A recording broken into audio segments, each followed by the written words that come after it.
A very good morning to all B.Ed students, teachers, learners, motivators and well wishers।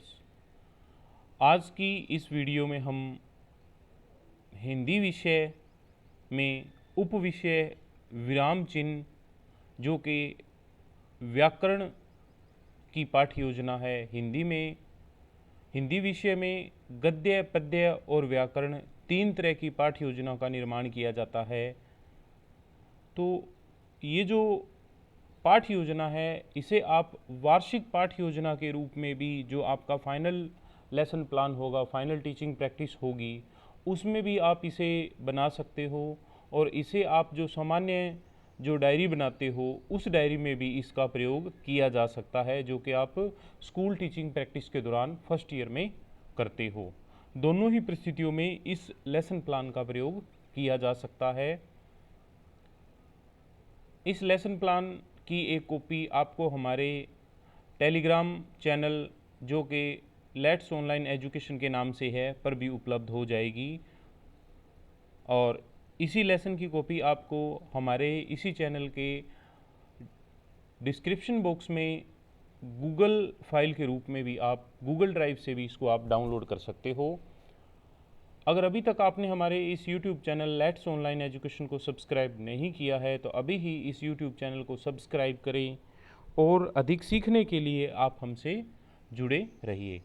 अगर आपको B.Ed के किसी भी टीचिंग सब्जेक्ट से संबंधित कोई समस्या है तो आप ऐसी परिस्थिति में आप हमारे इस कॉन्टैक्ट नंबर 9355695753 पर कॉन्टैक्ट कर सकते हैं। इसके अलावा आपकी अन्य कोई समस्या है तो आप उस समस्या के संबंध में अपने संबंधित कॉलेज में ही बात कीजिए।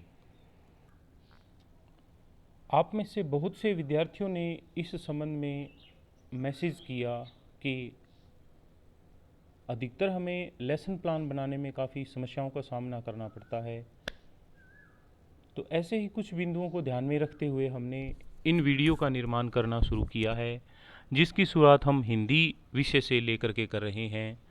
हिंदी में गद्य, पद्य और व्याकरण तीन तरह की पाठ्य योजना का निर्माण किया जाता है और यह व्याकरण से संबंधित पाठ्य योजना है, क्योंकि यहाँ विराम चिन्ह जो उप विषय है ये एक तरह से हिंदी व्याकरण विषय के अंतर्गत आ जाता है। तो इसमें सामान्य सी बात, डेट जिस सेशन में आप फाइल बना रहे हो, आपकी जो डेट है वो ड्यूरेशन 35 से 40 minute, class 6th, average age यानी कि 11 से 12 साल, तो 6 + 5 साल का बच्चा स्कूल जाता है तो 11 से 12 वर्ष, सब्जेक्ट हिंदी और टॉपिक विराम चिन्ह। इसके अलावा एक कॉलम इसमें प्यूपल टीचर नेम, छात्र, अध्यापक या अध्यापिका नाम और महाविद्यालय अनुक्रमांक वो बिंदु भी होता है। कुछ एक फाइलों में कुछ एक जगह ये नहीं छुपवाया जाता है और कुछ एक जगह ये छुपवा लिया जाता है। तो पाठ्य योजना में सबसे पहले अनुदेशात्मक सामग्री जो कि एक तरह से अनुदेशन में प्रयोग की जाती है।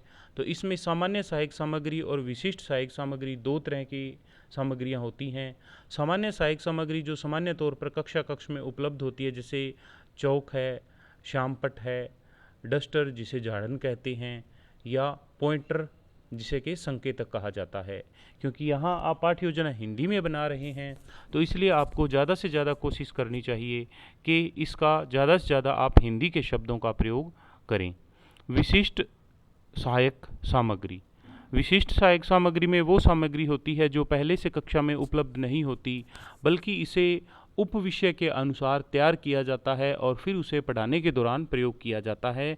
तो इसमें उप विषय से संबंधित जो भी चार्ट वगैरह, मॉडल वगैरह या कोई छाया चित्र वगैरह जो प्रयोग किए जाते हैं वो सारे के सारे इसके अंतर्गत विशिष्ट सहायक सामग्री के अंतर्गत आ जाते हैं। अनुदेशात्मक सामग्री के बाद में अनुदेशात्मक उद्देश्य होते हैं। आप चाहें तो फाइल को थोड़ा अच्छा लुक देने के लिए इस तरह से एक कोई भी पेपर की कटिंग कीजिए, कोई भी कलर्ड पेपर प्रयोग कीजिए और फिर वो आप अपनी फाइल में चिपका करके इस तरह उसके ऊपर आप लिख लीजिए। तो ये आपकी एक बहुत अच्छी क्रिएटिविटी मानी जाती है और इसका एग्जामिनर पर बहुत ही अच्छा प्रभाव पड़ता है और वो आपको बहुत अच्छे नंबर दे करके जाता है। वैसे ये जो फाइल होती है ये करीबन 100 नंबर की होती है और इस 100 नंबर में से 85 नंबर जो है वो आप आसानी से ले सकते हैं। अगर आप थोड़ा सा सब्जेक्ट मटेरियल बढ़िया तैयार करते हैं, फाइल अच्छे से तैयार करते हैं, तो आपको इसमें अच्छे अंक प्राप्त आसानी से हो जाते हैं। तो अनुदेशात्मक उद्देश्य में ज्ञान, बोध और प्रयोग। ज्ञान से संबंधित उद्देश्य है कि बच्चों को विराम चिन्ह का ज्ञान होगा। बोध यानी उनका बौद्धिक विकास होगा, बच्चे विराम चिन्ह के बारे में अच्छे से समझेंगे तो उनका बौद्धिक विकास होगा। प्रयोग या इसे प्रयोग, ज्ञानात्मक, बोधात्मक और प्रयोगात्मक, इन 3 रूपों में यहाँ लिखा जाता है। इन्होंने सिर्फ ज्ञान लिखा है, आप इसको लिखें ज्ञानात्मक, बोधात्मक और प्रयोगात्मक। प्रयोगात्मक यानी कि बच्चे जो हैं वो उप विषय जो भी आपका है उस उप विषय के अनुसार, जैसे इसमें उप विषय है विराम चिन्ह, तो विराम चिन्हों को वो अपने दैनिक जीवन में प्रयोग कर पाएंगे। उसके बाद में मुख्य हेडिंग आती है पूर्व ज्ञान परीक्षण। तो छात्र अध्यापिका बच्चों को पाठ में रुचि उत्पन्न करने के लिए पूर्व ज्ञान परीक्षण जो है वो किया जाता है। इसमें मूलतः ये भी देखा जाता है कि जो उप विषय है वो पढ़ाया जा रहा है तो क्या बच्चों को उस उप विषय से संबंधित पहले से कुछ ज्ञान है। तो ऐसी परिस्थिति में पूर्व ज्ञान परीक्षण जो किया जाता है इसे अंग्रेजी में प्रीवियस नॉलेज टेस्टिंग, पीके टेस्टिंग भी कहा जाता है। इसमें सामान्य से 4 या 5 प्रश्न होते हैं जो कि आपने माइक्रो टीचिंग में प्रस्तावना कौशल में किए होते हैं। अंतिम प्रश्न समस्यात्मक होता है और उसके बाद में उप विषय की उद्घोषणा कर दी जाती है। तो इसमें पहला प्रश्न है शब्द किसे कहते हैं।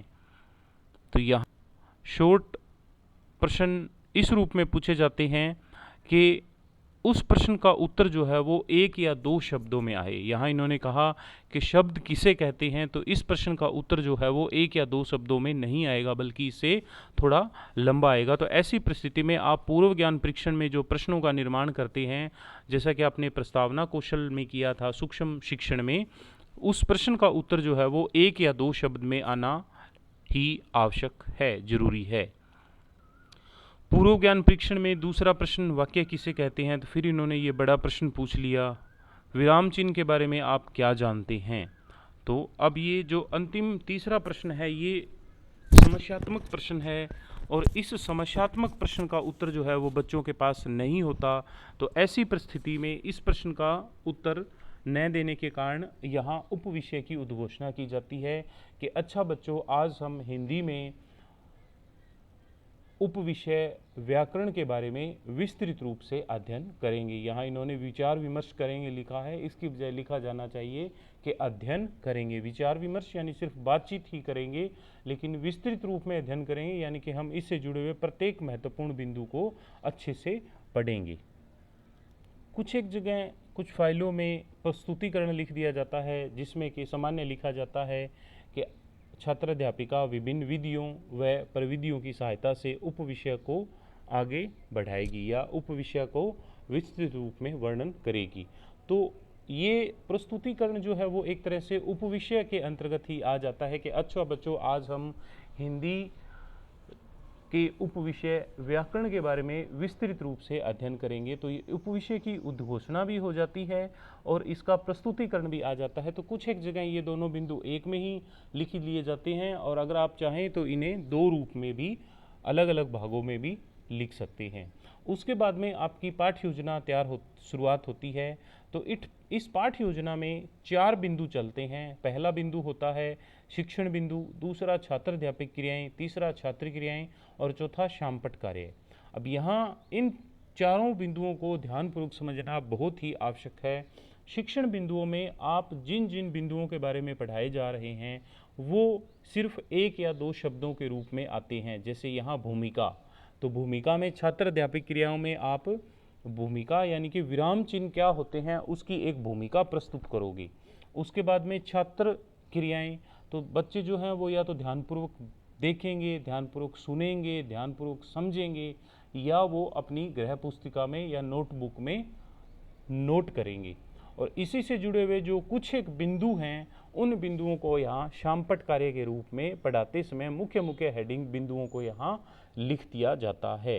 तो इन चीज़ों को अगर आप अच्छे से समझ सकते हैं तो उसके बाद में आपको पाठ्य योजना तैयार करने के लिए किसी अन्य बच्चे की पाठ्य योजना को कॉपी करने की कोई आवश्यकता नहीं होती, बल्कि आपने जो भी पाठ्य योजना तैयार करनी है उस पाठ्य योजना से संबंधित एक कोई भी बुक उठाइए, उस बुक में से उन चीज़ों के बारे में एक एक स्टेप बाय स्टेप इन चीज़ों को लिखते रहिए और ये चीज़ें आपकी अपने आप समझ में आ जाएंगी।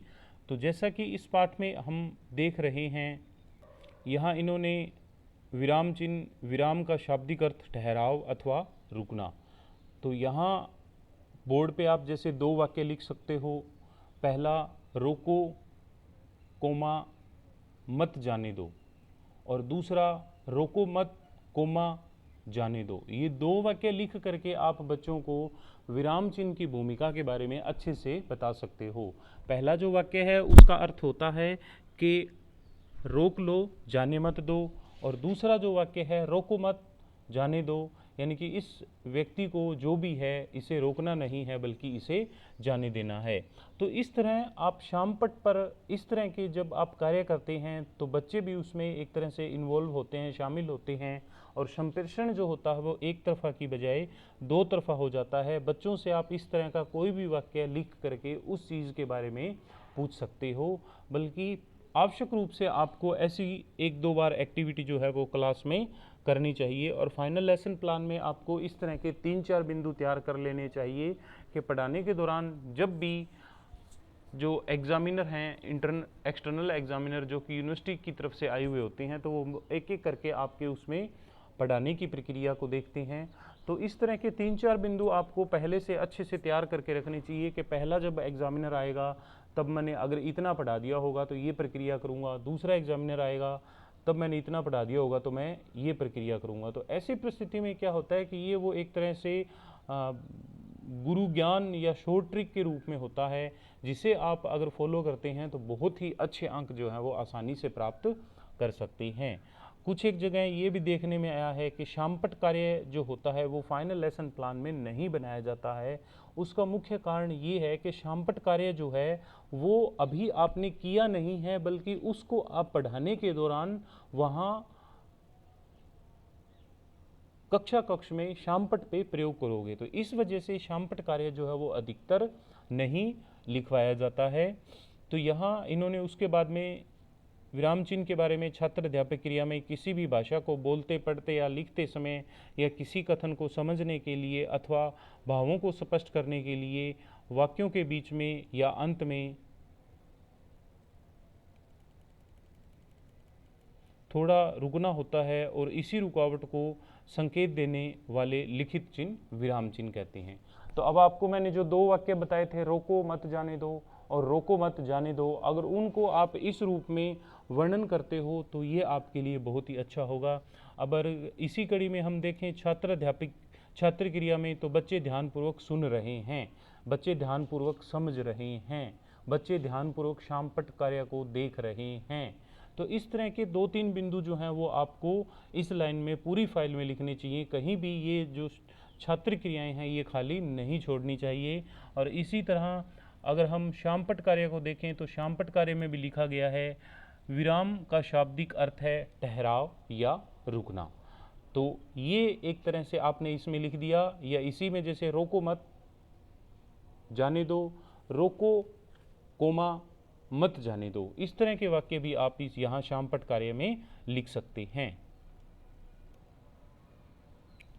वैसे इस पीडीएफ फाइल की कोई इतनी विशेष आवश्यकता नहीं है, क्योंकि वीडियो देखने के दौरान ही आप इन बिंदुओं को सुनते रहें और साथ के साथ नोट करते रहें, तो ये आपके लिए बहुत ही अधिक फ़ायदेमंद होगा। क्योंकि अक्सर यही गलतियां हम करते हैं जिसकी वजह से अच्छी परसेंटेज जो है वो हमारी नहीं बन पाती है। फिर भी आपको इसकी एक पीडीएफ कॉपी जो है वो हमारे लेट्स ऑनलाइन एजुकेशन नाम के टेलीग्राम चैनल पर उपलब्ध करवा दी जाएगी। विराम चिन्ह के बारे में पढ़ाने के बाद में विराम चिन्ह के जो विभिन्न प्रकार हैं, प्रकारों के बारे में यहाँ वर्णन किया गया है। जैसे पहला प्रकार है पूर्ण विराम। पूर्ण विराम जब कोई वाक्य समाप्त हो जाता है तब पूर्ण विराम का प्रयोग करते हैं। जैसे यहाँ देख सकते हैं हम पूर्ण विराम का प्रयोग वाक्य पूरा होने पर किया जाता है। तो यहाँ एक वाक्य, एक जो हमारी लाइन है वो समाप्त हो गई है, इसलिए यहाँ पूर्ण विराम का प्रयोग कर दिया गया है। तो यहाँ पूर्ण विराम से संबंधित श्यामपट्ट कार्य में जो पूर्ण विराम का जो चिन्ह है किस रूप में वो प्रयोग किया गया। फिर इसका एक उदाहरण बताया गया है कि भारत मेरा देश है, और यहाँ इन्होंने पूर्ण विराम लगा दिया है। उसके बाद में इसका जो दूसरा प्रकार है अर्ध पूर्ण विराम, जहाँ कुछ देर के लिए रुकना हो वहाँ अर्ध पूर्ण विराम का प्रयोग किया जाता है। तो श्यामपट्ट कार्य में भी अर्ध पूर्ण विराम का चिन्ह दिया हुआ है, और फिर इसका एक जो है जो प्रतीक है वो बताया हुआ है, और साथ ही साथ इसका एक उदाहरण भी दिया हुआ है। तीसरा इसका जो प्रकार है अल्प विराम। अल्प विराम जहाँ थोड़ी मात्रा में रुका जाता है, जैसे कई उदाहरण जब हम एक साथ देते हैं तो वहाँ अल्प विराम का प्रयोग किया जाता है। जैसे गाय घास, खल, चूरी, रोटी आदि खाती है। अब गाय जो है वो घास भी खाती है, खल भी खाती है, चूरी और रोटी, इन चारों ही पदार्थों को खाती है। तो ये चारों ही पदार्थ जो हैं इनके लिए अर्धपूर्ण विराम के रूप में ये इस चिन्ह का प्रयोग किया जाता है। अब अगर आप लगातार बच्चों को पढ़ाते रहे तो कैसे पता लगेगा कि बच्चों को कुछ समझ आया भी है या नहीं। तो ऐसी परिस्थिति में बच्चों को पाठ का एक पार्ट पढ़ाने के बाद में फिर उस पार्ट को ये देख लिया जाता है कि कितना समझ आया है। तो ऐसी परिस्थिति में आंशिक पुनरावृत्ति जो है वो की जाती है। तो आंशिक पुनरावृत्ति में विराम चिन्ह के जो 3 प्रकार पढ़े थे, पूर्ण विराम, अर्ध पूर्ण विराम और अल्प पूर्ण विराम, इन तीनों के बारे में यहाँ प्रश्न दिया हुआ है। तो ये प्रश्न सामान्य रूप में पूछ लिए जाते हैं। इनमें कोई प्रश्न ऐसा नहीं पूछा जाता कि जिसका उत्तर जो है वो बड़े रूप में हो। हाँ, हो सकता है कि आप क्लास में पढ़ाने के दौरान इस चीज़ को पूछ सकते हैं, लेकिन पाठ योजना के निर्माण के समय आपको इस प्रश्न को केवल और केवल बहुत ही छोटे रूप में पूछना होता है। तो आंशिक पुनरावृत्ति के बाद में दोबारा से पाठ योजना जो है वो उसको पढ़ाने की प्रक्रिया फिर से शुरू हो जाती है। तो फिर वही बिंदु चलते हैं, शिक्षण बिंदु, छात्र अध्यापक क्रिया, छात्र क्रिया और श्यामपट्ट कार्य। तो अब जो चौथा बिंदु है प्रश्न सूचक चिन्ह, उसके बारे में पढ़ाया जा रहा है। फिर जो 5वां बिंदु है विस्मय सूचक चिन्ह, जो एक तरह से हैरानी प्रकट करने वाले जो चिन्ह होते हैं के बारे में यहाँ इन्होंने पढ़ाया है। पहले इसका समझाया है, फिर उसका उदाहरण दिया है, फिर उसका एक जो प्रतीक है वो, और फिर उसको एक तरह वाक्य के रूप में बताया है। जैसे अरे तुम आ गए, तो मतलब ये जो वाक्य है यहाँ एक तरह से हैरानी होती है कि अचानक से कोई व्यक्ति आ जाता है। उसके बाद में विराम चिन्ह का छठा जो भाग है योजक चिन्ह, जो कि 2 एक जैसे शब्दों के लिए प्रयोग किया जाता है। मतलब जो समानार्थी या इस तरह के कोई जो शब्द है, जैसे रोटी वोटी, दाना पानी, अथवा अलग अलग, साथ साथ, इस तरह के जो 2 शब्द होते हैं उनको जब प्रयोग किया जाता है तो योजक चिन्ह का प्रयोग किया जाता है। उसके बाद में उदाहरण चिन्ह। उदाहरण चिन्ह मतलब जब कोई व्यक्ति विशेष की कही हुई बात लिखी जाती है तो उन्हें एक तरह से उदाहरण चिन्ह के अंतर्गत हम लिखते हैं। और फिर आता है विवरण चिन्ह। विवरण चिन्ह में 2 बिंदु लगा करके उसके आगे एक डंडा लगा दिया जाता है, तो ये इस चीज़ का विवरण के रूप में। और उसके बाद में अगला जो विराम चिन्ह है वो कोष्टक चिन्ह, जिसे कि हम कोई बिंदु विशेष को एक ब्रैकेट जिसे कह देते हैं अंग्रेजी में, उसमें बंद कर दिया जाता है। और इसके बाद में अगला जो है वो है संक्षेप सूचक। तो इस तरह करीबन 10 तरह के जो विराम चिन्ह है उसका यहाँ प्रयोग इन्होंने करना बताया है। अगर आप इन चीज़ों को थोड़ा थोड़ा विस्तृत रूप में लिखते हैं तो यहाँ आप 10 विराम चिन्हों के आधार पर एक पाठ योजना की बजाय 2 पाठ योजना का भी निर्माण कर सकते हैं। ऐसा कुछ विशेष नहीं है कि आपको 10 के 10 बिंदु जो हैं वो एक पाठ योजना के अंतर्गत ही पढ़ाने हैं। आप चाहो तो इस पे 2 पाठ योजना का भी निर्माण कर सकते हो, क्योंकि बच्चों को जितना एक तरह से विस्तृत रूप में समझाओगे, बच्चों को ये चीज़ें उतने ही अच्छे ढंग से समझ आ पाएंगी। आंशिक पुनरावृत्ति होती है वो आप पाठ में एक बार की बजाय 2 बार भी कर सकते हो। इससे अगर आप ज़्यादा बार करते हो तो वो अधिकता आ जाती है। तो ऐसी परिस्थिति में आपको आंशिक पुनरावृत्ति एक ही बार करनी चाहिए, और उसके बाद में आपको पाठ के अंत में अंतिम पुनरावृत्ति करनी चाहिए। जैसे इसके विराम चिन्ह के 10 भाग हैं तो आप 2 भाग पढ़ाने के बाद में आंशिक पुनरावृत्ति, फिर 3 भाग पढ़ाने के बाद में अंतिम पुनरावृत्ति और 5 भागों के आधार पर, विराम चिन्ह के 5 भागों के आधार पर एक पाठ्य योजना तैयार कर सकते हो। और फिर जो दूसरी पाठ्य योजना है उसमें भी आप आगे के 2 भाग या 3 भाग पढ़ाने के बाद में आंशिक पुनरावृत्ति और फिर 2 भाग पढ़ाने के बाद में अंतिम पुनरावृत्ति के रूप में आप इसका प्रयोग कर सकते हो।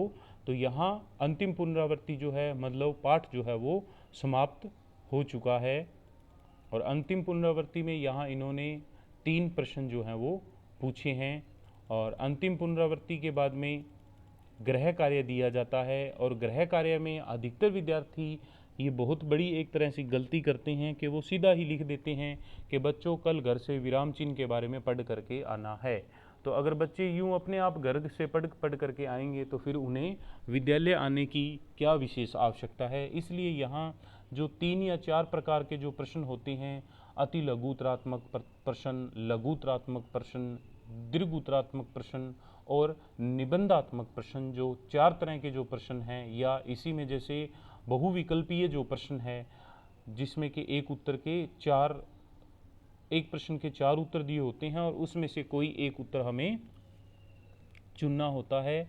तो इस तरह अगर आप सीधा लिखने की बजाय 3 या 4 तरह के प्रश्न लिखते हो तो वो आपके लिए बहुत ही अच्छा होगा।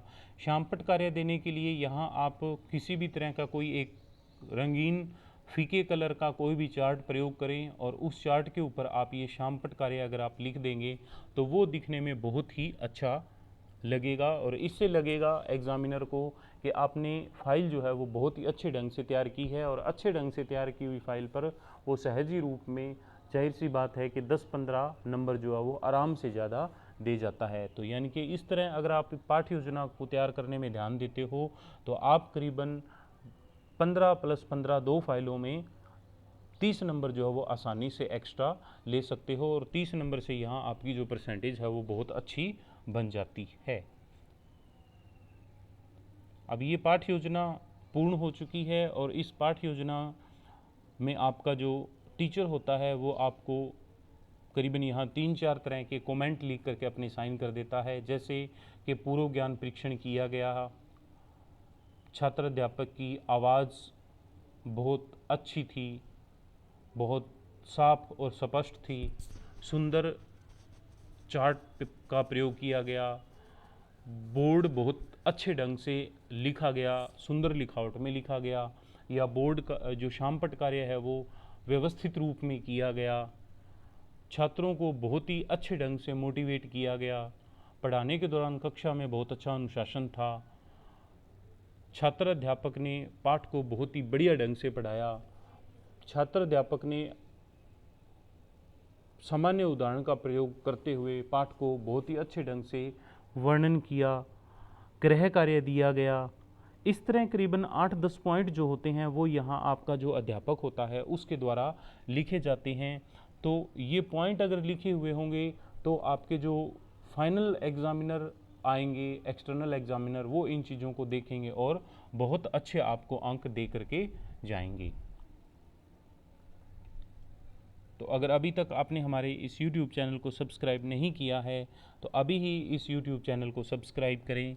और ये जो पाठ्य योजना है ये किसी एक यूनिवर्सिटी के लिए नहीं है, बल्कि भारत के विभिन्न राज्यों में जो अलग अलग यूनिवर्सिटी है, खासकर बीएड पाठ्यक्रम में सभी जगह इसी तरह से पाठ्य योजना का निर्माण किया जाता है। धन्यवाद। इस वीडियो को ध्यानपूर्वक देखें, सोचें, समझें और साथ ही साथ आपके साथ जो अन्य सहपाठी हैं बीएड कर रहे हैं उनको भी आप इस पाठ्य योजना के बारे में बताएं। आपकी वार्षिक परीक्षा में भी एक पाठ्य योजना के संबंध में प्रश्न पूछ लिया जाता है, तो अगर आप ऐसी कोई पाठ्य योजना अच्छे से समझ लेते हैं तो वहाँ आपका जो करीबन 16 नंबर का जो अंकों का जो एक प्रश्न आता है उसमें आप बहुत अच्छे और आराम से करीबन 14-15 अंक जो है वो आसानी से प्राप्त कर सकते हैं। और पाठ्य योजना का निर्माण करना कोई इतनी बड़ी मुश्किल कार्य नहीं है। जो भी आपके साथ बीएड कर रहे हैं उन सभी को इस वीडियो को आप शेयर करके व्हाट्सएप या किसी अन्य माध्यम से पहुंचाएं, ताकि ज़्यादा से ज़्यादा विद्यार्थी हमसे जुड़ सकें और हमारी ये जो मुहिम है ये कारगर साबित हो। धन्यवाद।